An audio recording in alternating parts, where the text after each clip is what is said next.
오늘은 이스라엘 성지 순례에 앞서서 이스라엘, 요르단 서안지구, 가자지구에 대해서 알아보기로 하겠습니다.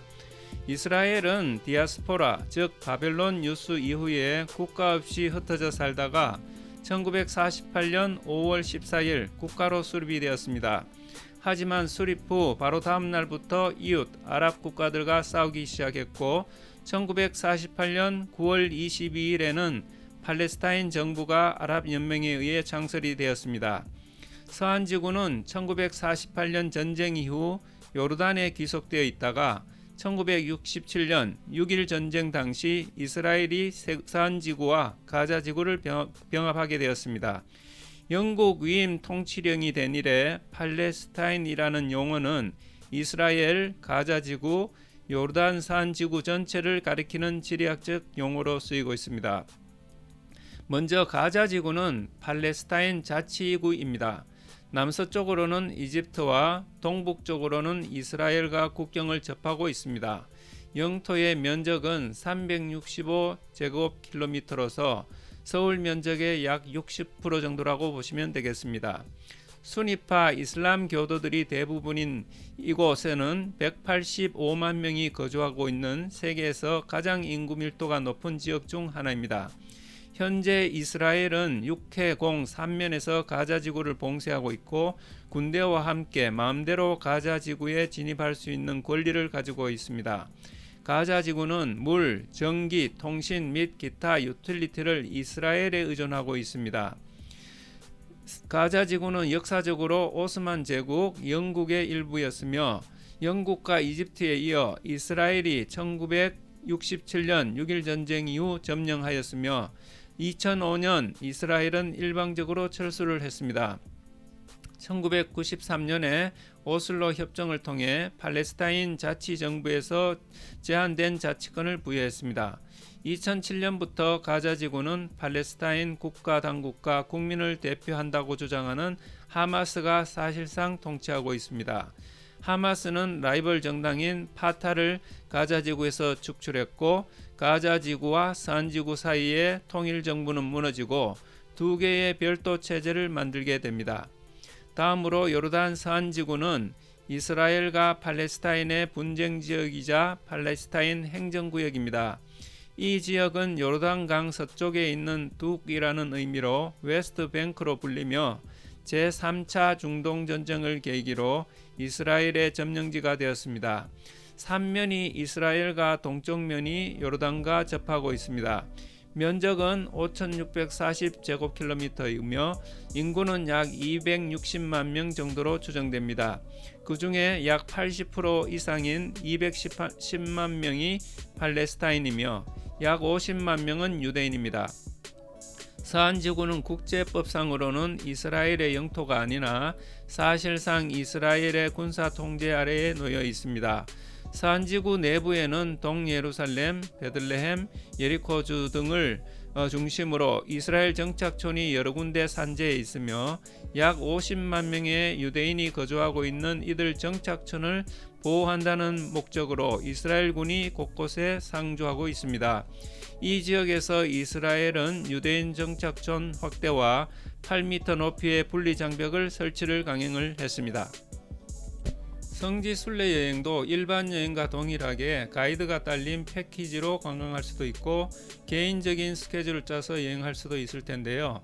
처음으로 가시는 분들은 가이드 투어를 권장해 드립니다. 왜냐하면 이스라엘에는 가보아야 할 장소들이 너무나 많아서 개인적으로 여행할 때는 시간과 노력이 너무 많이 든다고 생각됩니다.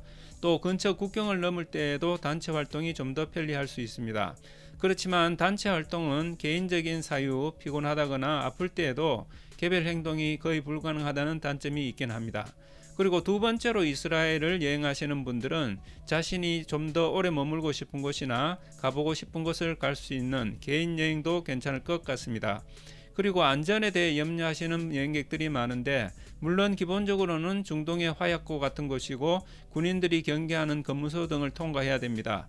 그렇지만 다른 나라 여행할 때보다 이스라엘 여행하는데 더 위험하다고 느껴지지는 않았다는 점 참고로 말씀드리겠습니다. 성지 순례 첫 번째 순서로 히스기야 터널을 알려드리고자 합니다. 히스기야 터널은 다윗성 밖에 있는 기온샘에서 시작하여 실로암 연못까지 이르는 533m의 지하 수로입니다. 고대 예루살렘에는 샘이 많지 않았습니다. 그래서 겨울철에 내렸던 빗물을 모아두었다가 건기인 여름에 썼습니다. 3000년 전 예루살렘은 다윗 도시로부터 시작되는데 이 다윗 도시는 샘이 없던 성입니다. 전쟁이 일어나면 성 안에 갇혀 있다 마실 물이 부족하여 죽는 경우가 많았습니다. 히스기야 때는 성벽 밖에 있는 기온샘의 물을 성 안으로 끌어들이는 공사를 하게 됩니다. 기온샘에서 다윗 도시로 수갱을 뚫었습니다. 이 수갱의 이름을 워렌즈 셰프트 앤드 히스기야 터널이라고 하는데 기온성의 물을 얻기 위해 수직으로 파놓은 구멍을 1867년 찰스 워렌이라는 고고학자가 발견하여 그의 이름을 붙여 워렌의 기둥이라고 합니다. 그럼 이제부터 터널로 가기 위해 워렌의 기둥을 거의 수직으로 내려가 보겠습니다. 여호와는 너에게 복을 주시기를 원하며 너를 지키시기를 원하시며 여호와는 그 얼굴을 너를 향하여 드사 은혜와 평강 주시기 원하노라. 너를 보배롭고 존귀하게 여기시는 하나님이라. 내 삶 속에서 이 약속을 신실하게 이루시리.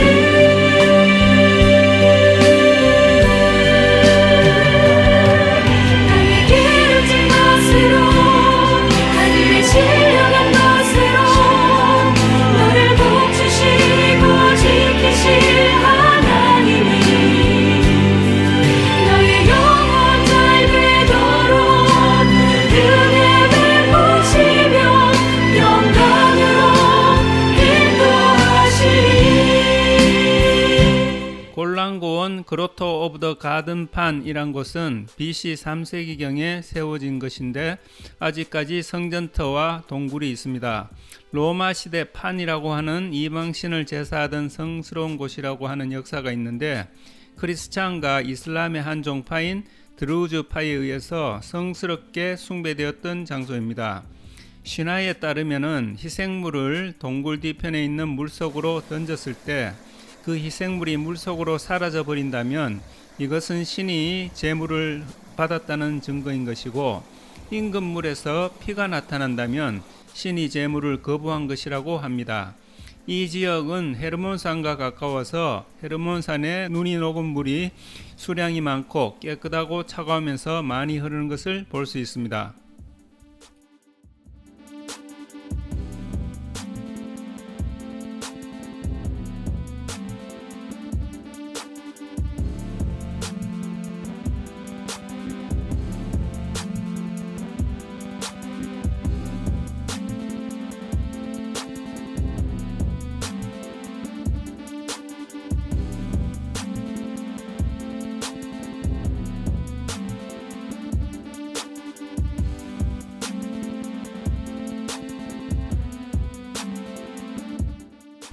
여기는 철치 오브 타브가하로서 예수님께서 물고기 2마리와 보리떡 5개를 가지고 축사하시고 5,000명을 먹이신 그 장소에 세워진 교회입니다. 저기 강대상 밑에 조그만 돌이 있고 그 돌 위에 물고기 2마리와 보리떡 5개를 놓으시고 축사하시고 5,000명을 배불리 먹게 하시고 남은 양이 12광줄이었다고 합니다.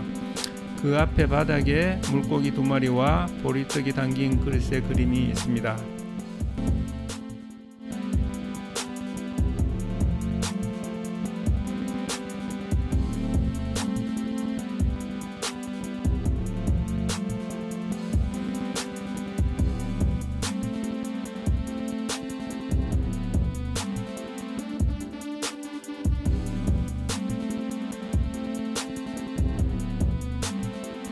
브엘세바는 이스라엘 남부 네게브 사막에서 가장 큰 도시입니다.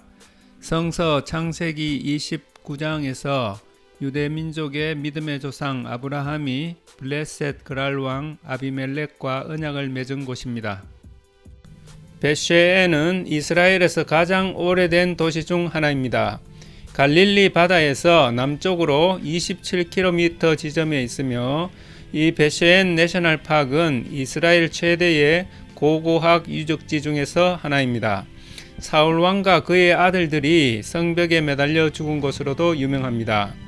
벳쉐엔은 높은 둔덕에는 가나안과 이집트 도시의 유적이 있고 둔덕 아래에는 로마 도시의 광범위한 유적이 있습니다.